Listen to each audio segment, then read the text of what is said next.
My name is Evelyn Hart. I'm 52 years old.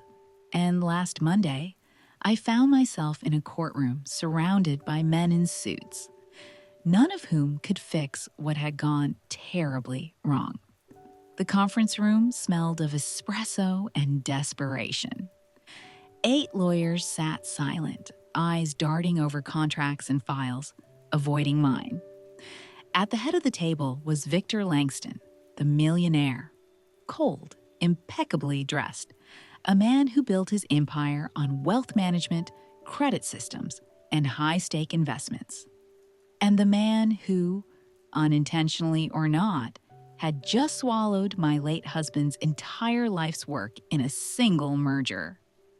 "You're saying the clause was buried?" he asked, his voice low, almost amused.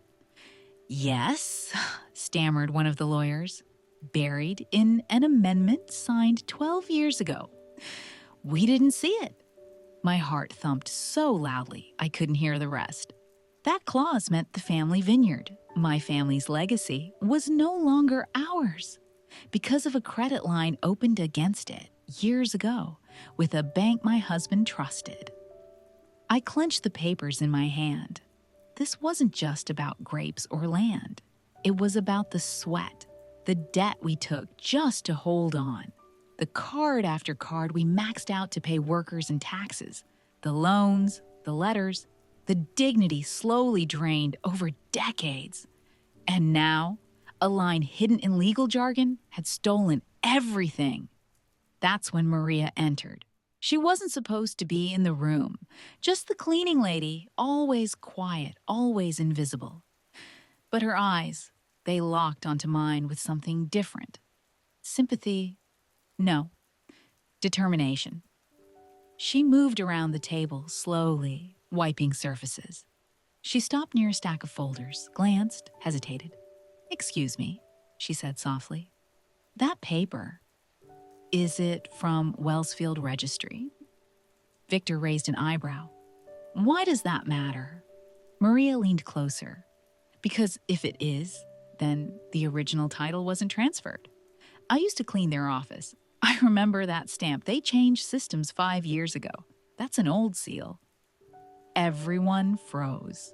The youngest lawyer snatched the page, his eyes scanning the corner. "She's right," he whispered. "This isn't digital. It's a scanned document, unsigned by the new registrar."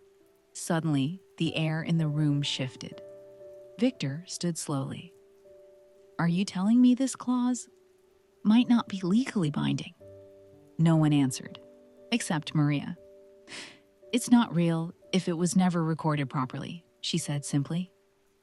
That moment, those few words, were the first breath of hope I'd had in weeks. Maria was no ordinary cleaning lady. I found that out the next day, when I went looking for her, not in the courtroom, but behind the building, where she always parked her dusty blue hatchback and drank her tea from a thermos lid. "You saved me yesterday," I told her. She looked up, then smiled faintly. "I just remembered a stamp, that's all." "No," I said. "You saw something none of them did." Maria nodded toward the horizon. "Sometimes when you clean the mess, you start to see what others throw away." She was in her late 60s, with skin toughened by time and hands that moved with purpose. She told me her husband used to be an accountant. They had lost everything 15 years ago. Credit cards, medical bills, a mortgage gone sour. The banks took it all. I used to type those contracts for a lawyer's office I cleaned. After hours, while waiting for my husband's calls from the hospital, I'd read them, she said. Not because I had to, but because I didn't want to be fooled again. It was Maria who first mentioned the name of a registrar, Anna Delacroix, who was known for cutting corners during a system overhaul years ago. Maria had been there. She remembered boxes of files dumped in a hallway and people shouting about lost records. I brought that name to the young lawyer, Eric, the only one who didn't treat me like background noise. He dove in, pulling old archives, cross-checking versions of the contract. In a few hours, the truth emerged. The clause that gave Victor control had never been properly recorded. It was written, yes, but it was never filed by the new system, which meant legally, it didn't exist. I drove home that night with my hands shaking on the wheel. I passed the vineyard, the place where my husband and I had first kissed among the vines, where we built a family from nothing but prayers and sweat. The vines were tired now, like me, but they were still standing. That night, I sat in the kitchen with my daughter, Claire, 24, fiery, opinionated, always saying we should have sold the land years ago. Now, her eyes softened. "You fought back," she whispered. I took her hand, because someone showed me how. I opened the Bible on the kitchen table, the same one my grandmother gave me when I was married. I pointed to a verse that had been underlined so many times the page was tearing. In the multitude of counselors, there is safety. But sometimes God speaks through the humble. Claire nodded, tears in her eyes, and outside, the wind moved gently through the vines, like a whisper of what was still possible. By the end of that week, everything had changed, and not all for the better. Victor Langston didn't like being challenged, especially not by a widow, a junior lawyer, and a cleaning lady. The next morning, I received a visit. 2 men in dark suits, polite but cold. They delivered a letter. Victor was suing me for breach of contract, claiming I had delayed the handover of the property and interfered with a legal business operation. I stared at the paper in silence. Claire ripped it from my hands and threw it on the floor. "This is war," she said. "He's punishing you because you found the truth." It felt like punishment. My bank accounts were frozen. Our card was declined at the pharmacy. The vineyard's operations were suspended, pending investigation. Maria came to see me that afternoon. "He's trying to drown you in paper," she said. "That's how they do it. Lawsuits, delays, fees. It's not about being right. It's about who lasts longer." I looked around our kitchen. The sink dripped, a cracked tile on the floor. Dust gathered near the ceiling fan. We had been barely holding it together for years. "What if I can't last?" I whispered. Maria's eyes softened. "Then we don't fight with strength. We fight with truth. The truth has no expiry date." Eric, the young lawyer, was furious. He had proof now. The original documents, the lack of proper filing, even a statement from a former registry employee. But Victor's legal team buried us under procedural motions and requests for delay. This could take months, Eric told me, maybe years. We didn't have years. I had debts, workers to pay. A daughter who still dreamed of saving the vineyard and turning it into something new. Something modern. That night, I found an old letter from my husband. It was written just after he'd taken the last bank loan. "I know we're hanging by threads, Eve, but faith is built in storms, not in sunshine. If you ever feel alone, remember, he calms the wind, not always the waves." I folded the letter carefully. I needed that faith now. The next day, I met with Maria again. She had an idea. "There's one more file," she said. "A list of title transfers from the year of the system change. If yours isn't on it, that proves it never happened." "Where is it?" I asked. "In the old records department. It's not online. You'd have to go there." So I did. I packed lunch, water, and a notebook, and drove 4 hours to a crumbling municipal office that smelled of mold and dust. The clerk barely looked at me when I asked for the archives. "Boxes 1 through 86, he grunted. If it's there, good luck. And just like that, the real battle began. Not in court, but among dusty boxes, yellowed pages, and hope buried deep. I spent 3 full days in that old records room. No heating, no internet, just the sound of my own breathing and the endless rustle of paper. My fingers ached from lifting boxes, and the dust made my eyes burn. But I kept going. I had to. On the morning of the 4th day, I found it. A thick leather binder marked transfer log, 2013. I opened it, heart pounding, and began scanning each line, page after page. Langston Holdings, Langston Ventures, Langston Credit Solutions. But not my vineyard. I flipped again. Nothing. It wasn't there. The clause Victor used to take the vineyard was linked to a transfer that never officially happened. No title, no stamp, no registry number, nothing.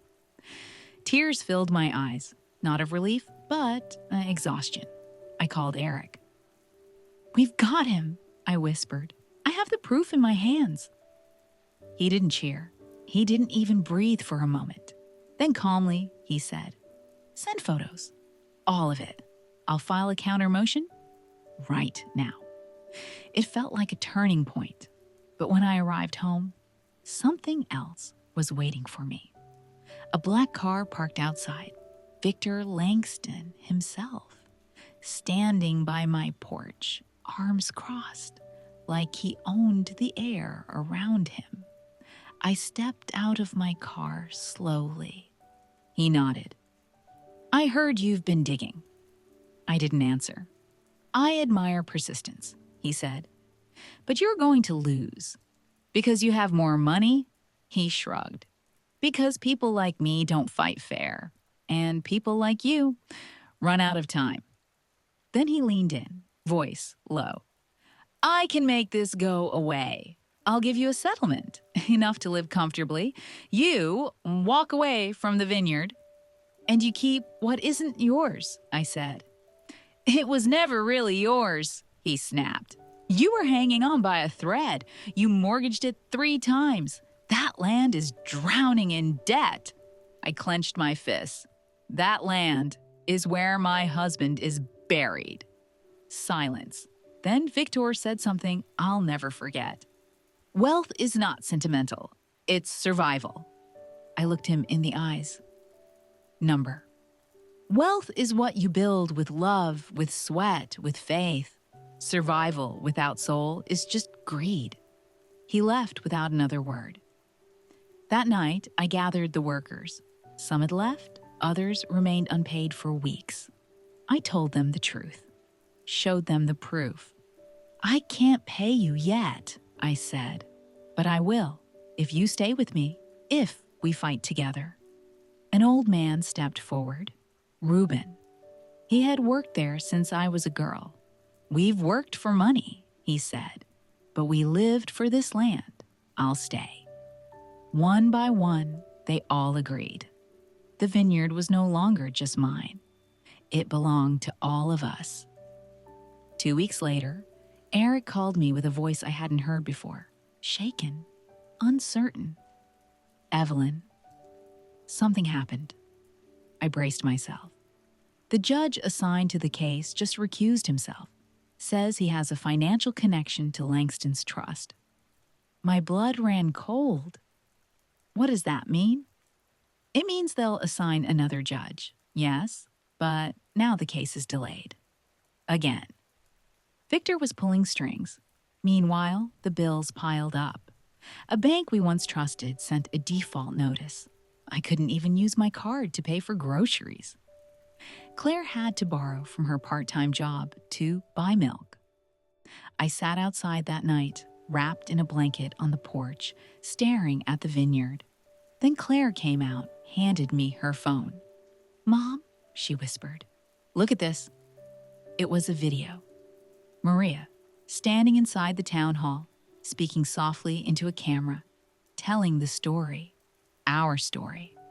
"I cleaned their offices for 10 years, she said. "I saw what they buried, and now They want to silence a woman because she found the truth in a pile of dust. She ended with words that struck me like lightning. If the law won't listen to her, maybe the people will. The video spread like wildfire. By morning, we had thousands of views. People commented from everywhere. Stories of lost homes, bank errors, credit card traps, inheritance battles, and forgotten promises. One woman wrote, "She's fighting for all of us," a journalist called. Then two more. They came with cameras, stood among the vines, asked for interviews. I was terrified, but I spoke. I told the truth. Not just about the land, but about what it meant. About the cards we maxed out to save it. The banks that made promises and delivered chains. The loans that started as hope and ended in fear. Then came the email from the Department of Records. They had seen the video. They were opening an internal investigation into all transfer documents handled by the registry clerk in 2013. Suddenly, this wasn't just about my vineyard. It was bigger. Victor's empire started to tremble. One of his partners publicly distanced himself. A minor shareholder filed an internal complaint. And then, the bank that once supported his investments froze a portion of his accounts pending review. The tide was turning, but the true turning point came one rainy morning. I received a letter, not from Victor, from a woman named Anna Delacroix. She had seen the video. She was ready to testify. "I was told to process the file without stamping it," she wrote. "I kept a copy. I never filed it." I stared at the letter for a long time, heart pounding, hands shaking. We had everything now, everything to end this, but also everything to start something bigger. The hearing was set for Monday. Word had spread beyond our town. Radio hosts, podcasts, even a morning television show mentioned the vineyard widow who challenged a millionaire. I didn't feel like a hero. I felt tired. But I wasn't alone. Maria walked beside me into the courthouse, holding her old brown purse like a shield. Claire followed, chin high, eyes blazing. Victor was already there. He looked smaller than before. Not physically, his suit was still immaculate, his tie perfect. But there was something gone from his gaze. The arrogance had faded, replaced by calculation. He avoided my eyes. As the session began, Eric presented the document Anna Delacroix had signed. Her testimony was video recorded, sworn, and filed with the court. She stated clearly and firmly that she had never finalized the property transfer and was pressured to rush several files at Victor Langston's instruction. The courtroom fell silent. Then Eric revealed the final piece. "The title," he said, holding up the binder I had found, "is not listed in any official transfer record from 2013. There is no legal basis for Mr. Langston's claim." Victor's lawyers scrambled, pages flipped, objections were mumbled. But the judge, now a new, neutral one, listened carefully. After a long pause, he spoke. In the absence of a properly filed and registered title transfer, and with supporting testimony indicating improper handling of documents, this court rules in favor of the respondent, Mrs. Evelyn Hart. The property remains under her ownership. Maria squeezed my hand so tightly I felt my bones shift. Claire gasped. Victor sat motionless, but I turned to face him, not with anger, but peace. "This didn't have to end this way," I said softly. He didn't reply. Outside, the vineyard workers stood waiting.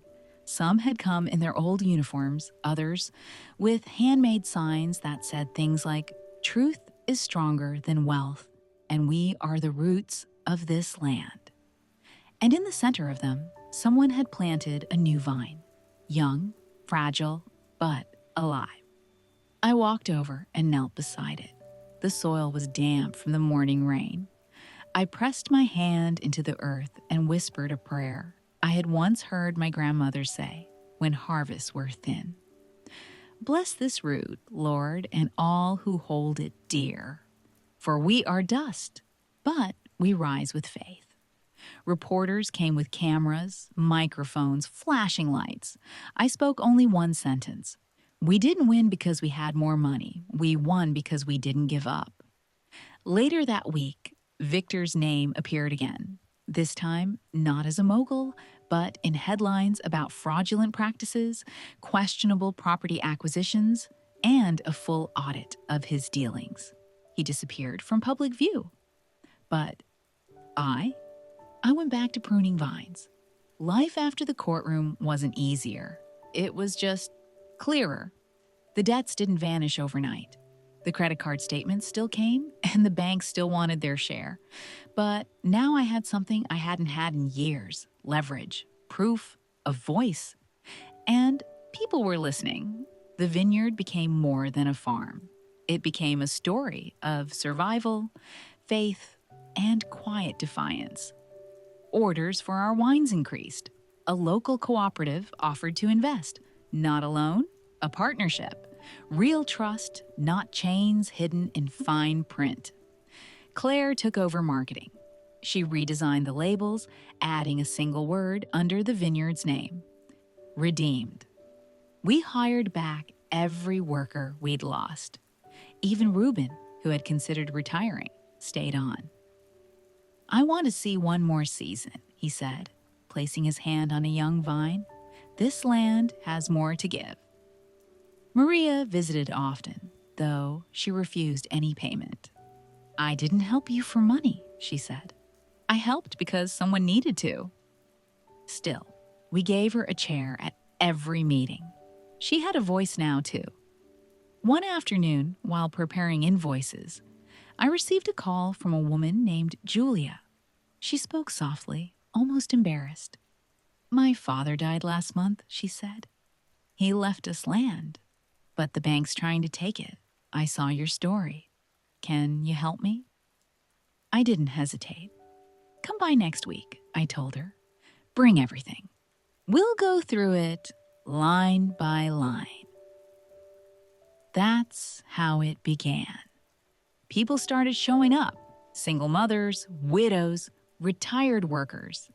People who had lost everything to loans, card debt, legal tricks. And slowly, I built something I never expected.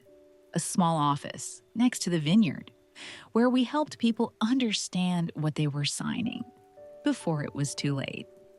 We called it the Root House, because deep roots don't fear the wind. One Sunday, as we prepared for the Harvest Festival, Claire came to me holding the Bible I'd left open on the porch. She pointed to a verse, smiling. The meek shall inherit the earth. You think that's about us? I took her hand, nodded. I think it always was. That evening, I watched the sun set behind the vineyard. The sky burned orange. The vines swayed in the wind like they were singing. And I finally let myself breathe. Not because everything was perfect, but because we had rebuilt something no one could steal. Not with contracts, not with lawsuits, not with power. Because it was rooted in truth. Summer arrived with heat that cracked the earth and filled the vines with weight. It would be one of the richest harvests in years, but the real storm was still coming. I received a letter by certified mail. It wasn't from a bank, it was from Victor Langston. Inside, a single page, an invitation. He wanted to meet alone. I showed it to Claire and Eric. They both said the same thing. No. But something in me said otherwise. Not because I trusted him, but because I needed closure. So I agreed. We met in a quiet cafe on the edge of town. He wore a plain shirt this time, No expensive watch, no driver, just him. He looked thinner. I lost most of it, he said without preamble. The board turned on me. The audits, well, you probably read the news. I didn't answer. He sipped his coffee, then looked me in the eyes. You were right, Evelyn. You fought with truth. I fought with fear. I raised an eyebrow. And now? I have nothing left to take, he said. Except this. He slid an envelope across the table. Inside was a deed to a small property, a warehouse on the edge of town. I bought that years ago, was going to turn it into a distribution hub. Never used it. Why give it to me? Because you'll do something honest with it. Silence fell between us.